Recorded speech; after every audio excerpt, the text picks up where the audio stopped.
6. sınıf öğrencileri bugün sizinle beraber matematik dersi çalışacağız ve bugünkü dersimiz 6. bölümün 3. dersi olacaktır. Aykırı değer ve veri analizi. Veri analizi dediğimizde yani bugünkü dersimizde ne çalışacağız? Aykırı değer, aritmatik ortalama, mod ve medyan. Aykırı değer ne demektir sevgili öğrenciler? Burada bir not vardır. Bu notu kafamıza tutmuş olsak daha sorular kolayca çözmüş olabiliriz. Aykırı değer ne demektir? Bir veri grubunda diğerlerinden çok büyük veya çok küçük değere aykırı değer denir. Tekrar okuyorum. Bir veri grubunda diğerlerinden çok büyük veya çok küçük değere aykırı değer denir. Sevgili öğrenciler, burada bir tane örnek vardır. Bir veri grubu vardır. Burada 45, 46, 45, tekrar 48, 16. Bu dersimizde çözüme başlarken ilk önce ne yapacağız? İlk önce örnekte verilen sayıları küçükten büyüğe sıralayacağız. İlk önce çözüme başladığımızda sayıları küçükten büyüğe sıralayacağız. Yani ilk küçük olan sayı burada hangisidir? 16. Sonra 45, 46, 45, 48 var. Sonra 45. Tekrar 45. Sonra 46. Ve en son 48. Ne yaptım burada? Sayıları küçükten büyüğe sıraladım. Sevgili öğrenciler, bu veri grubunda hangi sayı aykırı değerdir? Bunu ne yapacağım? Sayı doğrusunda göstereceğim. Sayı doğrusunda göstereceğim. Bunu daha kolay olsun çözümü. Evet. Burası 0 düşünelim. Burası 16. Ve burada 45, 46 ve 48 yazıyorum. Evet. Sevgili öğrenciler, burada aykırı değer olan hangi sayıdır? 16'dır. Az önce ne demiştik tanımda? En büyük ya da en küçük olan, yani çok büyük ya da çok küçük olan. Şimdi bazınız diyecek hocam, belki de diyecek hocam neden 48'i almadık? Yani neden 48 aykırı değer olmadı? Neden 16 oldu? Çünkü sayı doğrusuna bakmış olsak dikkat edelim. Bu üç sayı birbirine yakındır. Yani 45, 46, 48 birbirine yakındır. Ama 16 nedir burada? Çok uzaktır. Yani diğer sayılardan çok uzak olduğu için o yüzden en küçük sayını burada almış olduk. O zaman burada aykırı değer diyeceğiz. Aykırı değer eşittir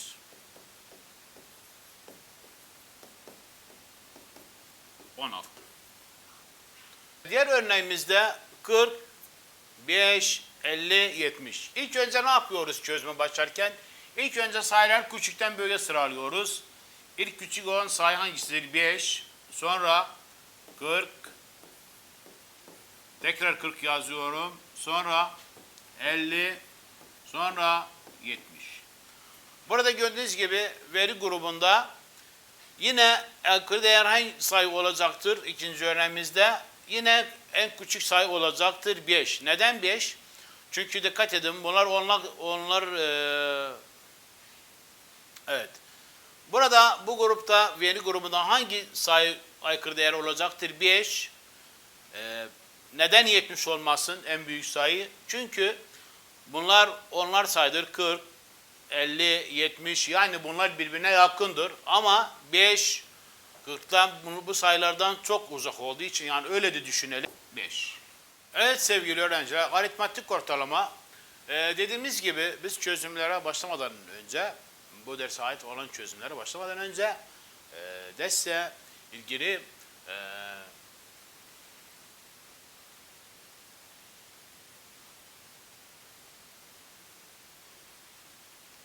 evet sevgili öğrenciler, dediğimiz gibi çözümlere başlamadan önce bu derse ait olan bu notları kafamızda tutmuş olursak daha çözümü rahat bir şekilde yapmış olabiliriz.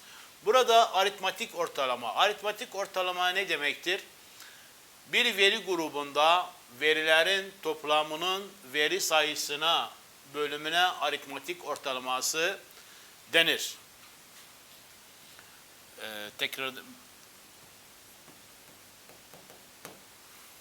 Tekrar okuyalım.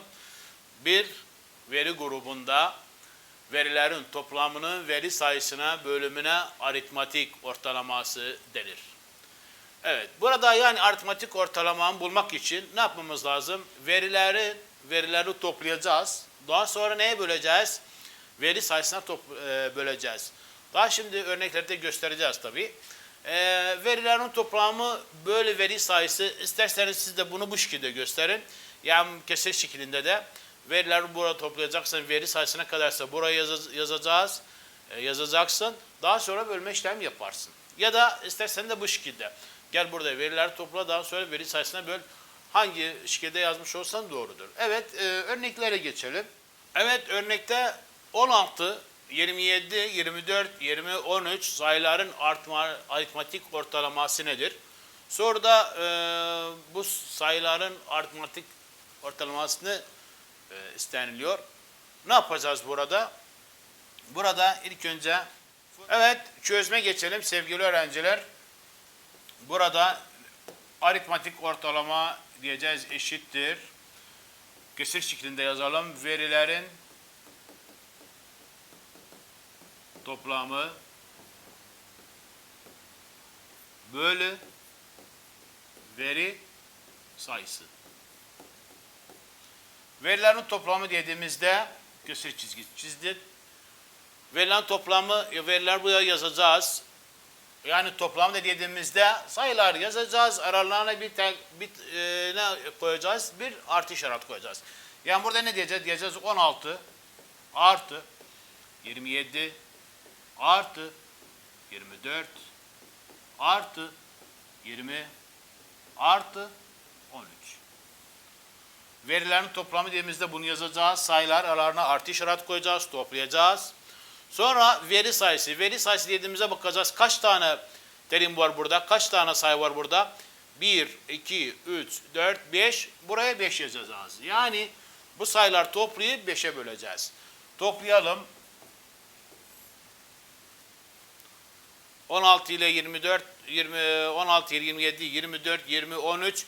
Siz isterseniz bu gibi işlemlerde, yani bu işlemde ne yapın? Gelin alt alta yazın. Alt alta toplayın. 16, 27, 24 artı 13 artı 20. Toplayalım. İlk önce birler toplayacağız. Birler basamandaki olan sayıları 6. 6 ile 4, 10. Bu şekilde toplayalım. 6 ile 4, 10. 7, 17. 3 daha 20. 0. 2 elde var. 3, 5. 3, 5, 7, 8, 10. Toplam kaç oldu burada? Oldu 100. 100 bölü 5 diyeceğiz. Yani 100'ü 5'e böleceğiz burada. 100 bölü 5 dediğimizde bildiğimiz gibi 100'ü 5'e böldüğümüzde neye eşittir? Eşittir 20'ye. Eşittir 20. Yani burada pratik çalışalım. 0'ı yaz ilk birler basamandaki, daha sonra 10'u böl 5'e, 10 bölü 5 2. O zaman sonuç kaç oldu burada? 20 oldu. İstersen bunu bu şekilde yap ya da istersen de yan yana yap. Yani gel bu yan yana yatay şeklinde yazıyorsun. Bunu yaz, daha sonra yanında da bölü 5 diye o da olur. Ya da bu şekilde yaz. Tamam. Yazalım 16 artı 27 artı 23 artı 16 artı 20. Bu şekilde yazmış olursak da burada bölme işlemi yazacağız. Burada 5 yazacağız. Ve sonucu bul. Gel topla da sonra 5'e böl. Sonuç kaç olur dediğimiz gibi olur 20. Evet. Başka örneğe geçelim. Evet sevgili öğrenciler. Diğer örneğimizde 56, 44, 73, 27 sayıların aritmatik ortalaması sorulmuş. Ortalaması nedir? Sorulmuş. Ne yapacağız? Burada ilk önce formülümüzü yazacağız. Ve aritmatik ortalama, burada o yazdım, yani aritmatik ortalama eşittir. Eşittir neye? Dediğimiz gibi bu defa yan yana yazalım. veriler toplamı, verilerin toplamı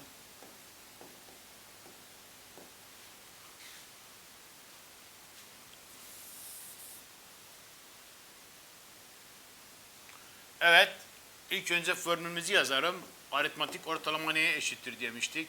Aritmatik ortalama eşittir. Yan yana yazalım. Veriler toplamı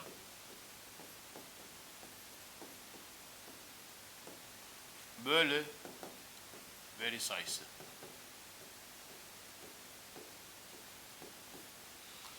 Veriler toplamı, veriler yazalım sayıları. 56 artı 44 artı 73 artı 27 bölü veri sayısı. Kaç tane birim var burada? Kaç tane sayı var? 4 tane var. 1, 2, 3, 4. Buraya 4 yazacağız. Ve sonra gelip bunları toplayacağız. Topladığımızda 56, 44, 73 artı 27 kaç yapar? 200 yapar. 200 bölü 4. 200 bölü 4 neye eşittir? Pratik yapalım. Sıfırı tutalım. Sıfırı indirelim. 20 bölü 4 5 ve sonuç kaç oldu burada? 50 oldu. Evet sevgili öğrenciler, aynı dersimize devam ediyoruz. Daha dersin başlangıcında demiştik. Bugünkü dersimizde aykırı değer ve veri analizi çalışacağız. Veri analizi dediğimizde aritmatik ortalama, mod, median. Mod ne demektir?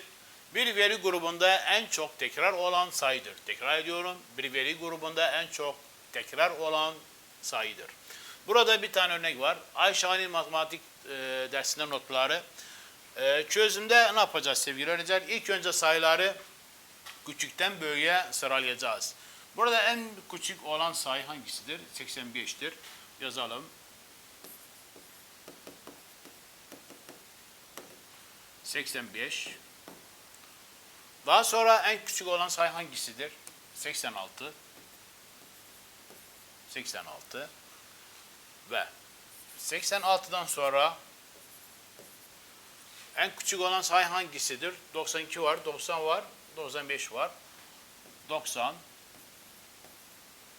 Sayılar ne yapıyoruz? Küçükten büyüğe sıralıyoruz. 90'dan sonra 92 var. Tekrar 92 yazacağız. Çünkü 2 tane 92 var. İkisini de yazacağız sevgili öğrenciler. En son 95. Burada ne demiştik tanımda? En çok tekrar olan sayıdır. Burada en çok tekrar olan sayı hangisidir?